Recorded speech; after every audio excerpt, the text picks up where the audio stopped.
the scoreline could have been more messy for Black River. It really could have been. And then this is the moment that young Rajay Salmon got injured, and unfortunately for him, he's been taken to the hospital. But Stets continued. And then this is the one. Goalkeeper drops it under pressure, snuck over the line, goal. Do you give that to Sabian Pusey, number 20, or do you mark that down as OG? I think there's an own goal. I don't think it wasn't heading to the goal at all. And Davian Gale unable to hold onto that one. Omar Weatherburn didn't look too pleased with that one. As Pusey with the corner kick. Yeah, it wasn't going goalwards. Came out of the keeper's hands and went into the back of the net. Good try there from the skipper to try and clear the line, but it was too late, Ricardo Salmon. And the Stets were ahead by a goal to nil. And that's when things really opened up. But Davian Gale came up trumps yet again. And then the second goal, easy as you like for St. Elizabeth Technical, as Giovanni Brown finally found the target. Nothing Davian Gale could do about that. That was pretty much all she wrote as far as the first half is concerned. The scoreline in favor of St. Elizabeth Technical. They will be pleased with what has happened so far in the first 45 minutes.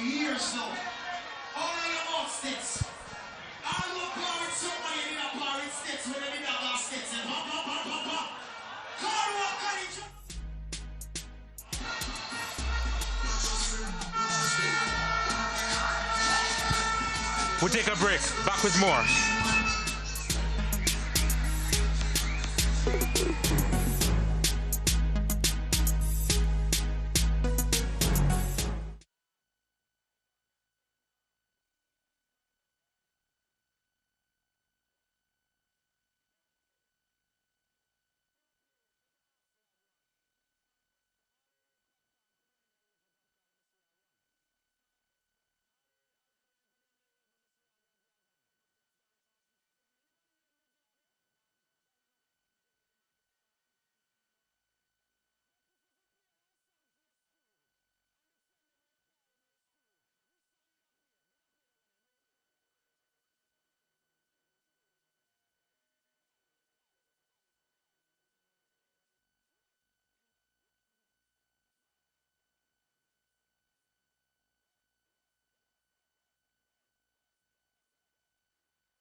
Welcome back to Catherine Hall Sports Complex in Montego Bay, Jamaica. It's the second game in the opening day of the ISA Schoolboy Football Competition between defending champions Stets and Black River High. Now I'm being joined by a man. He's a past student of Cornwall College who will be playing next, and also the principal of Wolmer's Boys. It's Dr. Walton Small, president of ISA. Thank you so much for joining us, Dr. Small. Now, quite a few changes have been made this year. Just tell the viewers a little bit about that. First of all, we felt that because of the complaints that we're getting about the number of matches And we felt that if we are going to make sure that the young men are not under stress, then we increase the number of changes from 3 to 5. So all teams have 5 changes, and that for us is an excellent move. Also, we felt that the business of the rehydration of the young men at each half, in the midway of each half, the players can be rehydrated, and we are very happy about that. Now, Dr. Small, 10 more teams have been added to the DaCosta Cup. What does that mean for sports development in those rural areas? Listen, ISA is providing the platform for the young men and young women of Jamaica to hone their talents, and we are extremely proud to be doing that. And we want to just thank the companies that are on board to ensure that we can do this for the young people. All right, I can't let you leave unless you tell me about your predictions for Cornwall College, your alma mater, and Wolmer's boys. Well, as president of ISA, I represent all, so I'm just wishing all of them good luck. All right, thank you, Dr. Small. You're welcome, thanks. All right, that was Dr. Small, president of ISA. I'm being joined by the assistant coach of Black River High. Thank you so much for joining me, coach. Give me an assessment of Black River High's first half performance. Well, we performed fairly good, but we could perform much better than how we perform in the game, basically. But as you can see, nervousness take over the players, and mentally, I guess them mentally afraid of sets, basically. We need to push further into the opponent half and press for more pressure and stats to have a better game in the second half. So come second half, we're going to fight because we're made down, but we're not out. I like the sound of that, coach. All the best to Black River High. Okay, thanks. You're welcome. All right, that was the assistant coach of Black River High. We're going to take a short break because it is Stets defending the DaCosta Cup champions who are leading Black River High 2-0. We'll be right back.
Welcome back to the Montego Bay Sports Complex. St. Elizabeth Technical High School, the defending DaCosta Cup champions, they lead Black River High by 2-0 at the halftime break. The scoreline, to be honest, is flattering for Black River because Stets had numerous opportunities to extend that lead in the first half, George. Yeah, you made a statement in the first half saying it was almost one-way traffic, and I wanted to know if almost had been redefined because it was one-way traffic. Stets rampaging through the Black River defense. Black River not having anything going going forward to offer. And the Stets team really dominant. And as you rightly said, Donald, 2-0. Not a reflection of their dominance of this game. Yeah, see the goal attempts there. Although the shots on target would have been a little bit disappointing for Stets and their coaching staff. 13 as opposed to 5. Goal attempts to Black River, 2, none on target. Stets, of course, you know they can be really physical. 7-1 as far as fouls concerned. But look at the possession, 65% in favor of Stets. Yeah, Black River never had much going forward. Apart from Imani Carr, who they tried to hit early in the first half, running in the inside, the outside left channel. Not much beyond that. And even then, Carr wasn't good enough to work himself into any shooting positions. Got caught offside a few times. It's just that this Black River team have a paucity of talent in the attacking third. And that is hampering their chances of taking something from this game. We've been highlighting the fact that Black River High, they have just a couple of players who had the Costa Cup experience before this game. And the coaching staff at the halftime interval basically hinted at the fact that the boys were nervous. And being under the glare of this spotlight, the television audience playing in front of a crowd here at the Montego Bay Sports Complex, they were in awe. And they were found wanting. Intimidated, they were bullied by the quality of the Stets passing, the interchange, the movement, the shift from one side of the field. They were attacking down the right-hand side Stets sometimes, then they were attacking down the left, then they were spraying passes, through passes from the center of midfield. Black River not having a clue, and they lost their discipline, their shape towards the second half of the first half. And 2-0 down, they're lucky. It could have been 4 or 5. But Black River will start the second half. And I suggest that they would need the prayers to get back into this contest. Stets leading by 2-0. And the Black River will start the action in this second half. The lights on here at the Montego Bay Sports Complex, but it's shining down on one team at the moment, and they're in possession. Twisting and turning. And Black River, let's see how they'll perform in this second half. They really do have nothing to lose. Probably except pride. But yeah, and that's a difficult thing, because a mauling here can bode ill for them for the rest of the campaign in the group stages of this competition. So they would want to avoid that. Well, right now they're trying to clear their own defensive third, and they had a little bit of trouble in doing that at 6s and 7s just now. But here's Carr. We missed him in the latter part of the first half because he was forced to do more defensive duties on the right-hand side. And then he was shunted to the the outside right channel, where his midfielders weren't good enough to pass the ball to him. Well, here's Carr battling. They're trying to get the better of Pusey. An honest scrapper, Imani Carr. And maybe if he had another player of quality in an advanced position, we would see even better from him. But so far, limited in his capabilities, Imani Carr. But LaVar Plummer with the interception there. But Stets, they get it back. Coming forward through Palmer. And the losing possession on that occasion, Glenda Gopal. Now here's Black River. Timed his run to perfection almost, but the keeper is out. And handball outside the box. A card will come out, I think, no? It was inadvertent. He slipped over the ball. He ran between his legs, and then his arm stopped it from running forward, so he was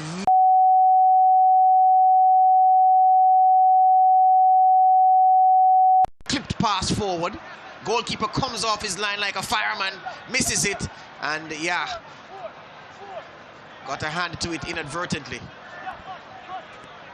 Well, the wall is being set up by St. Elizabeth Technical. By Black River. By St. Elizabeth Technical. Black River with a free kick. There you go. Only one man behind this one. Dwayne Smith, the substitute who came on in the first half. Let's see what he can do with this one. anticlimactic. Nondescript is the word, my friend. Dwayne Smith is the name of a cricketer. You could say that went for 6. Yeah, he would have chipped that one down to cover for a simple catch. For the catch, okay. Yeah. Here's Stets coming forward. Long ball upfield. Black River unable to handle it properly. And again they come forward now. Chance. But the Salmon in defense with the clearance denying Glendigo Pole. Now here's Alex Thompson. Ricardo Salmon has been a Trojan in the center of the defense for Black River, their captain. And even he has been powerless to prevent them from falling 2 goals behind. But were it not for him and the goalkeeper, Gale, the score would have been ugly already.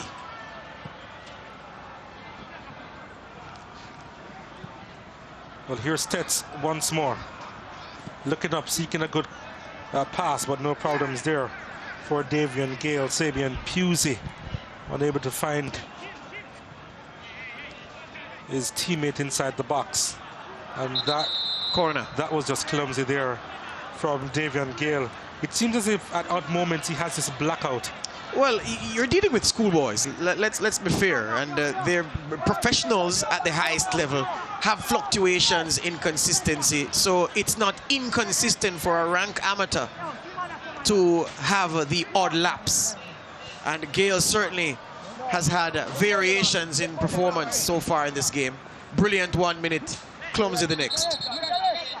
Keeper not ready, or the referee not ready. So they have to do that again.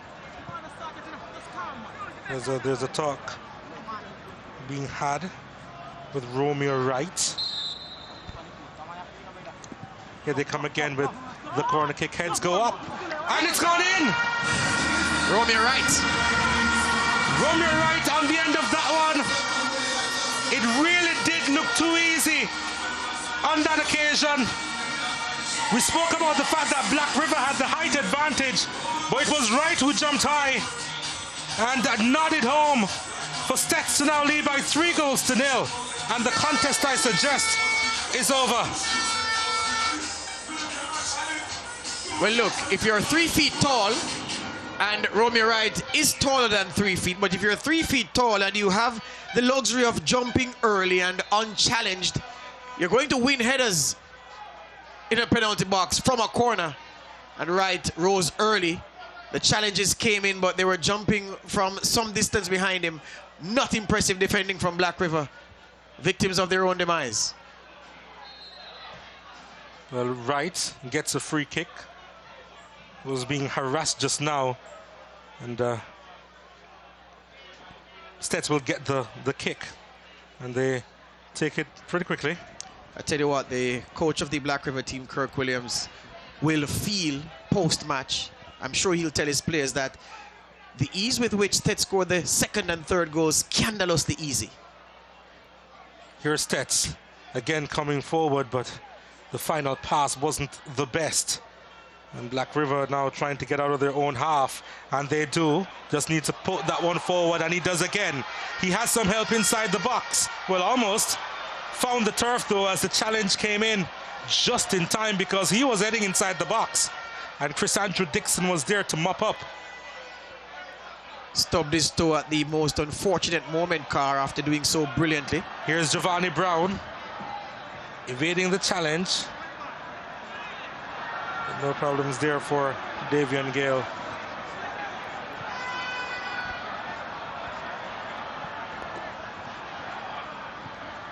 Stets, of course, I suggest that they also have quite a bit of work to do, because Black River, if they had just a little bit more quality in the attacking third, would have had more chances on target.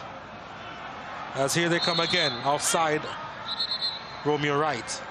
Well, you know, no team, especially a team which has designs on more than one trophy over the course of a season, starts in a tip-top shape physically. And if you're not at your physical best, then tactically you'll also be found wanting. Your finishing is not what it can be when your subpar where fitness is concerned, as opposed to peak fitness. this Stets team will get fitter, they'll get better, and some of the chances they've missed in this game, they'll put away when they get them over the course of the season.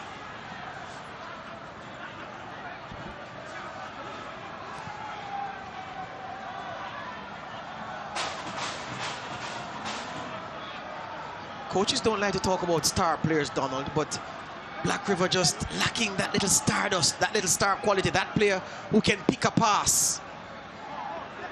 This pass doesn't look too bad. Although in trying to get there, he did a lot of fouling, Giovanni Brown. Stets have a few of those players within their ranks. Players who can carry the ball, beat a man. Black River just don't seem to have that. But here they come again. Ball played upfield. And no problems there for Kenroy Wallace.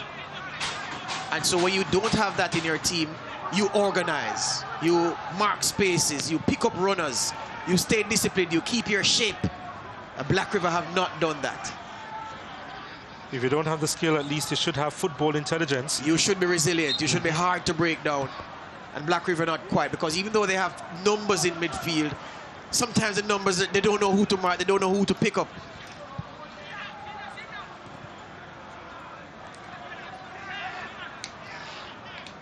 And that pretty much sums it up. Yep.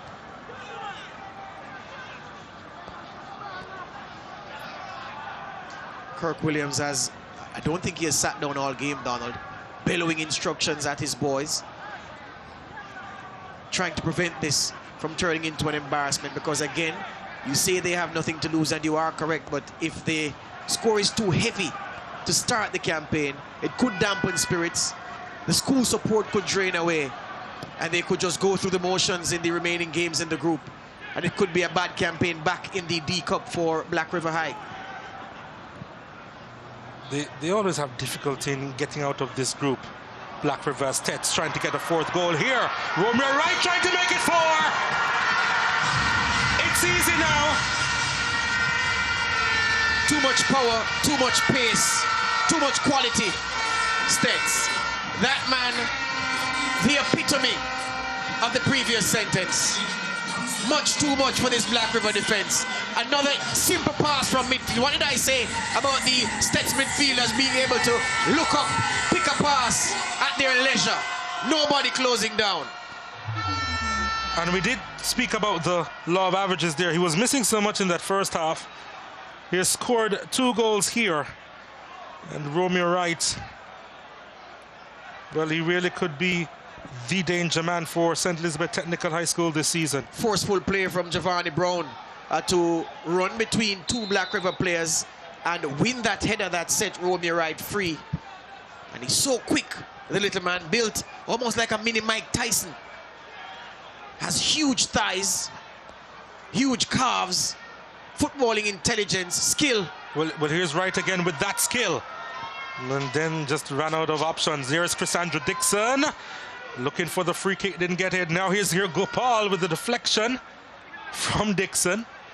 And probably the keeper didn't realize that it actually came off Dixon. No, he didn't. He was not taking any chances.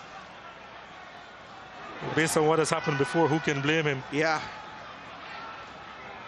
Romeo Wright would have had more difficult games in training against the defenders in the Stets squad than the Black River Central defenders have managed to give him tonight. Well, here's Carr.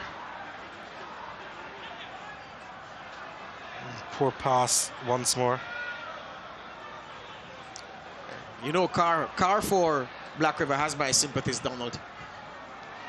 He's honest and a trier, just doesn't have the quality. Unlike this man. Wright feeds it to Brown. Brown in an empty net. 5-0 to St. Elizabeth Technical. They wanted to stand their class, and they're doing it over a hapless Black River High now. It's getting monotonous almost. Yeah, the somersault at the end, putting the exclamation sign, the exclamation mark on that passage of play. So easy from the midfield to the forwards. Unselfish play from Romeo Wright. Gets away from his man, sees Brown, just knocks it across into his path. Brown knows he has an empty goal to aim at. Keeps his cool and does the business. hurtful thing about it for Black River High, they have about 30 minutes to go. Yeah. It could be the longest half an hour in their lives. There was a point when only the left back for Black River was in the torture chamber. I'm suggesting that the entire team, even those on the bench, are locked in it now.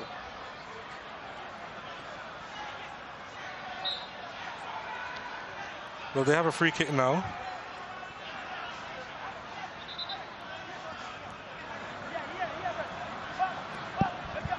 A mark of the States' domination of this game. There have been no yellow cards in the game thus far.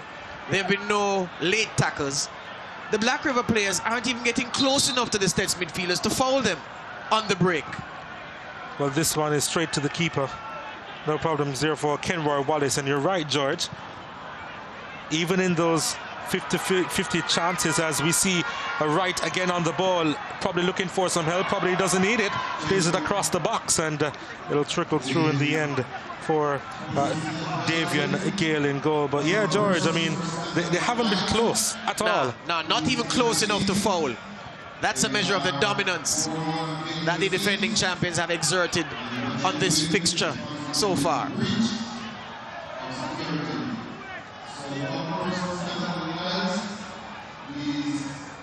Well, you know that they have 5 substitutions that can be made, and they're going to be making their second one now, Black River High. Sanjay Forbes is coming on. And number 10's day is done. The left back, well, the nominal right back, Lavar Plummer, made no impact on the game, Lavar. He'll have to come again.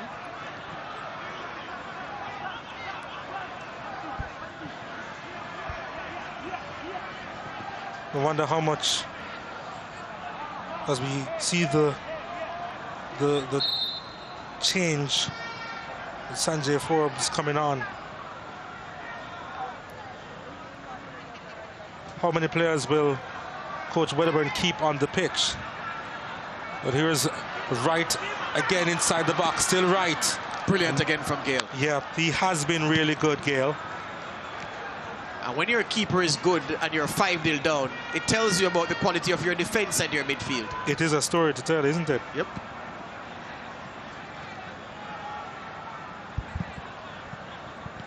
"5-0. But Wright just doing anything he wants for Stets out there. Well, here's Stets again, looking for the pass inside the box on that occasion. Couldn't get past the first man, Pusey. Now here's Black River. The question is, can they respond? I don't think so. Well, who knows? The technical work of the Stets coaching staff, led by Omar Wedderburn, also has to be lauded. It appears as if every weakness of this Black River team, as they have unfolded during the course of the game, have been exploited under a plan.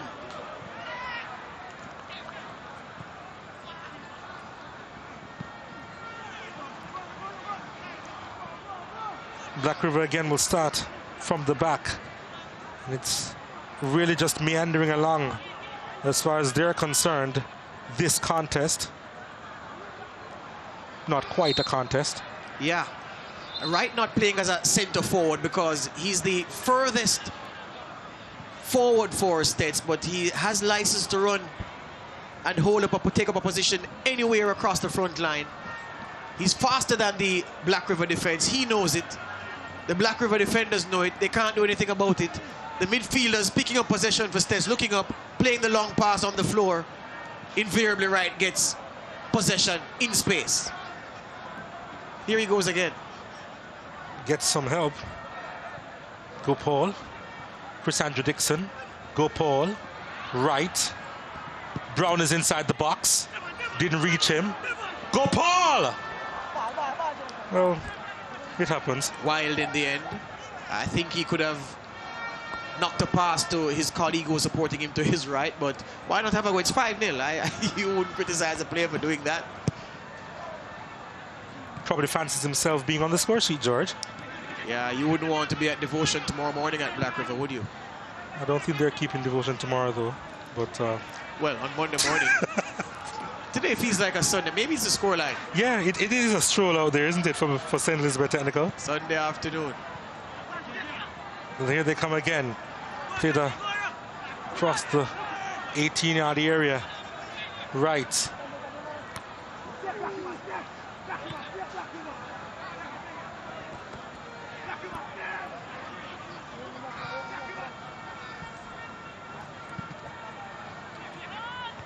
Pusey.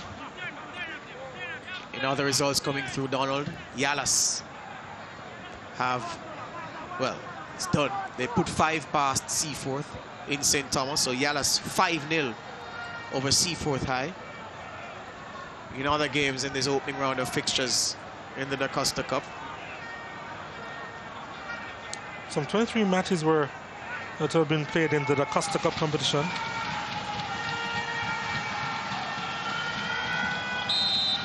Offside for Stets. And Port Antonio out in Portland, 2, Fair Prospect, also from Portland on the southern side, 1, so 2-1 for Port Antonio High over Fair Prospect.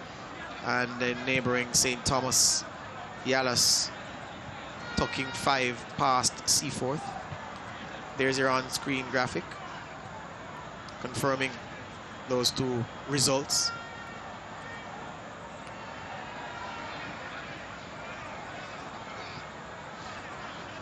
Well, challenge there, referee being a little bit lenient. Probably thought that there was a bit of a dive there. Dixon. Gopal. Pusey.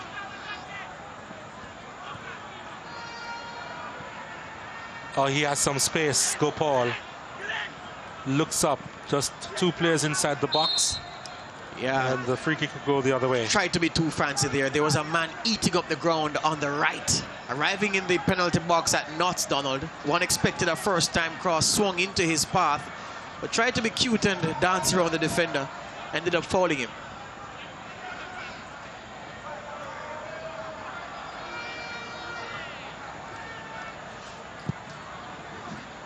David Gale looks a little bit miserable. Why wouldn't you be? You've played out of your skin and your team is 5-0 down. You've picked the ball out of your net 5 times. Here is Black River. Stets a little bit loose in defense. Now they tighten up and they will get the possession and a free kick as well. A change is being made. Number 1 is coming in for, it would appear, Stets. That number 1 player is Sanjay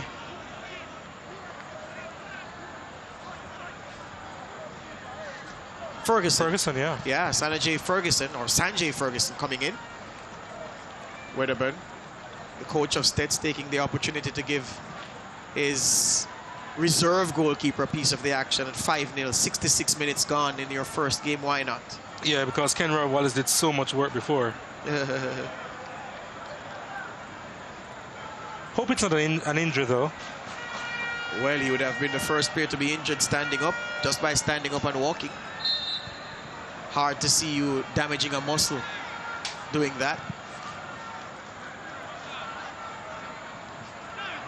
Here's another opportunity for Stets. And they go 6-0 up now. It's a hat-trick for Romeo Wright. Well, he missed his chances in the first half. He has taken most of them in the second. And 3 goals now beside his name. And Stets, they're really running rampant over Black River, who've dried up. Yes, indeed, a mismatch. Long ball from the back. This should be cleared every day, all day by your defensive unit, but the defense was caught high. I don't know where they were going, because certainly they were not pushing into midfield to support their attackers, and they watched as that ball fell. Wright's touch wasn't his best, but it was enough to put it in front of him for him to apply the killer touch. So effective in the end from Romeo Wright. I doubt he'll score an easier hat-trick this season. Kind of reminds me of Brian Brown of Rossies a few years back. Stockily built, bustling, and obviously a goal scorer. Tell you what, Brian Brown is now playing in the USL in North America. Romeo Wright would knock him out if you gave them boxing gloves. You think so?